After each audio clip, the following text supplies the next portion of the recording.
বড়দেরকে প্রণাম আর ছোটদেরকে ভালোবাসা জানিয়ে আমি শিপ্রা মজুমদার আজকে আবার একটা নতুন রেসিপি নিয়ে তোমাদের কাছে চলে এসেছি। আশা করি রেসিপিটা তোমাদের ভীষণ ভালো লাগবে। তাহলে দেখতে শুরু করো এখন থেকে। আজকে আমি তোমাদেরকে কি দেখাতে চলেছি। দেখো বন্ধুরা, আমি এখানে একটা হামানদিস্তা নিয়ে নিয়েছি। এই হামানদিস্তার মধ্যে প্রায় 1 ইঞ্চি মতো আদা টুকরো করে নিয়েছি, গোটা 10-12 কাঁচা লঙ্কা, গোটা 10-12 রসুনের কোয়া আর 1 মুঠো ধনেপাতা কুচি করে এটাকে দিয়ে দিলাম। তারপরে এটাকে একটা মিহি পেস্ট করে নিতে হবে। তোমরা ইচ্ছা করলে এটাকে মিক্সিং জারের মধ্যেও করে নিতে পারো। যতটা পারছি এটাকে বেশ মিহি করে বেটে নেব। আজকে আমি তোমাদেরকে ভীষণ সুন্দর একটা রেসিপি তৈরি করে দেখাবো। দেখো বন্ধুরা, অনেকটাই মিহি একটা পেস্টের মতন হয়ে গেছে। ভালো মতন করে থেতো করে নিলাম। এবার একটা বাটির মধ্যে এটাকে ঢেলে নিচ্ছি। এরপরে আমি এটাকে একপাশে রেখে দিলাম। এবার নিয়েছি 4 পিস কাতলা মাছ, তার মধ্যে 1/2 চামচ লবণ দিয়ে দিলাম। লবণ দিয়ে এটাকে ভালো করে মেখে নিতে হবে। প্রত্যেকটা মাছের গায়ে যেন সুন্দর করে লবণ লেগে যায়। এইভাবে কিছুক্ষণ রেখে দেওয়ার পরে তারপরে আমি একটা ফ্রাইং প্যান চাপিয়ে দিচ্ছি। ফ্রাইং প্যানের মধ্যে কিছুটা সাদা তেল দিয়ে দিলাম। স্প্যাচুলার সাহায্যে ভালো করে চারদিকটা ঘুরিয়ে দিলাম। এবারে একটা করে মাছ ম্যারিনেট করে রেখেছিলাম লবণ দিয়ে, ওই 4 পিস মাছকে আমি ফ্রাইং প্যানের মধ্যে দিয়ে দিলাম। এবারে 1 পিঠ হয়ে যাওয়ার পরে একটুখানি সরিয়ে দিচ্ছি। দেখো, একটুখানি উল্টে দেবো। এটাকে হালকা করে ভাজা করে নেব। এরকম করে নাড়িয়ে চাড়িয়ে আমি এটাকে ভাজা করে নিচ্ছি। ডিপ ফ্রাই করার দরকার নেই, একটুখানি হালকা ভাজা করে নিলেই হয়ে যাবে। ঠিক এইরকম পর্যায়ে যখন আমার ভাজাটা হয়ে গেল, তখন আমি প্রত্যেকটা মাছের পিসকে একটা প্লেটের মধ্যে নামিয়ে নিচ্ছি। তোমাকে দেখিয়ে দিচ্ছি 4 পিস মাছ আমার নামানো হয়ে গেছে। এবারে মাছের ওপরে যে ছালের মতন অংশটা থাকে সেটাকে আমি টেনে তুলে দেব।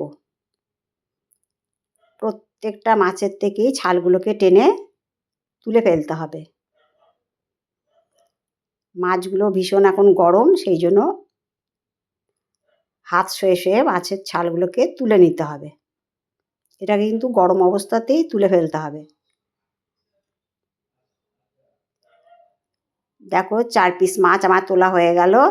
এরপরে তোমরা ছালগুলো ইচ্ছা করলে ব্যবহার করতে পারো, আবার নাও ব্যবহার করতে পারো।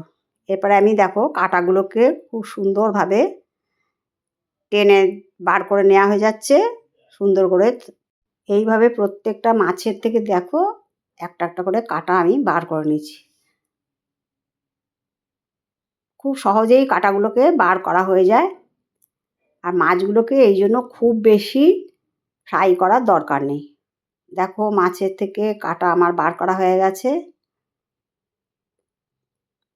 এইভাবে আমি একপাশে রেখে দিলাম। এবারে দেখো সেই যে ধনেপাতা, আদা, রসুন, কাঁচা লঙ্কা পেস্ট করে রেখেছিলাম, তার মধ্যে দিয়ে দিলাম 1 চামচ সাদা তেল, 1/2 চামচ লবণ আর 1 চামচ কর্নফ্লাওয়ার। এটা দিয়ে ভালো করে পেস্টটাকে মেখে নেব। খুব সুন্দর করে মাখা হয়ে গেছে। এবার যে মাছের কাঁটাগুলোকে বেছে সরিয়ে রেখেছিলাম তার মধ্যে ওই ধনেপাতার পেস্টটাকে লাগিয়ে দেবো।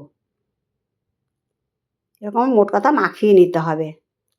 লেয়ার করে করে আমি প্রত্যেকটা মাছের গায়েতে লাগিয়ে দিচ্ছি। ধীর হাতে এই কাজটা করে নিও, তাহলে কিন্তু খুব সুন্দরভাবে এই কাজটা করা হয়ে যাবে। প্রত্যেকটা মাছের মধ্যে যেন সুন্দর করে লাগানো হয়ে যায়।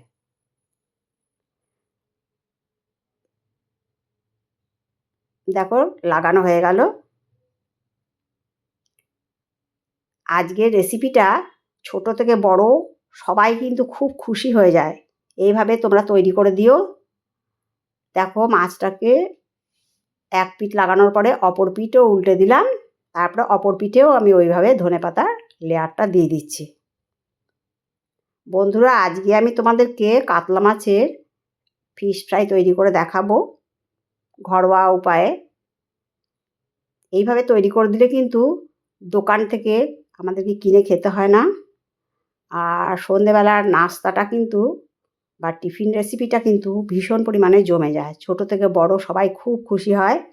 আর বাড়ির তৈরি যে কোনো রান্না করে দিলে তো বাচ্চা বলো বড় বলো সবাই খুব খুশি হয়।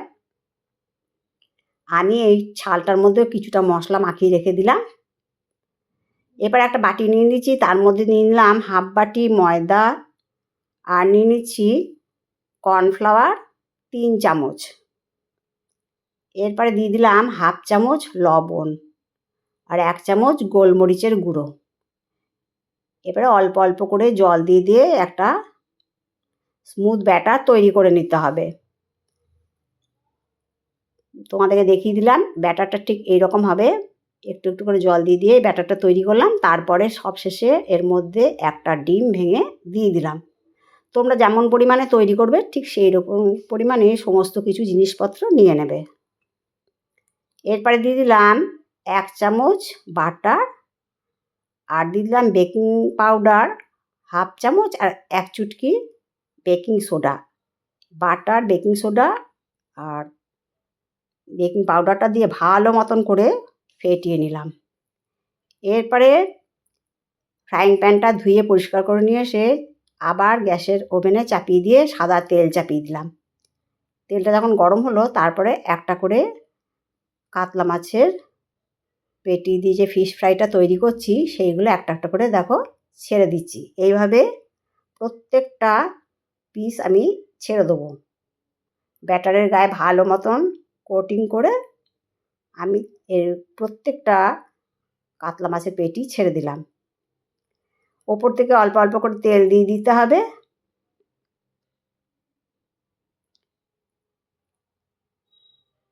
আমি একটা চামচের সাহায্যে একটুখানি এপিট ওপিট করে দিচ্ছি।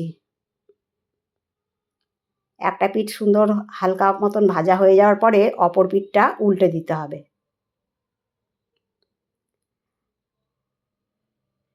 ভীষণ সুন্দর টেস্টি একটা টিফিন রেসিপি আজকে আমি তোমাদেরকে তৈরি করে দেখালাম।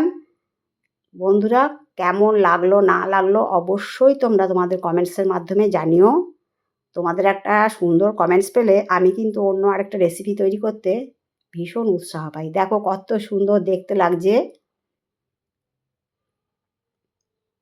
শীতের সন্ধেটা চা কফির সাথে পুরো জমে যায়। বা বাড়িতে কোনো আত্মীয় স্বজন এলে যদি এইভাবে তৈরি করে দাও তারাও খেয়ে প্রচণ্ড খুশি হবে। আমাদেরকে হঠাৎ হঠাৎ করে দৌড়ে দোকান যেতে হবে না।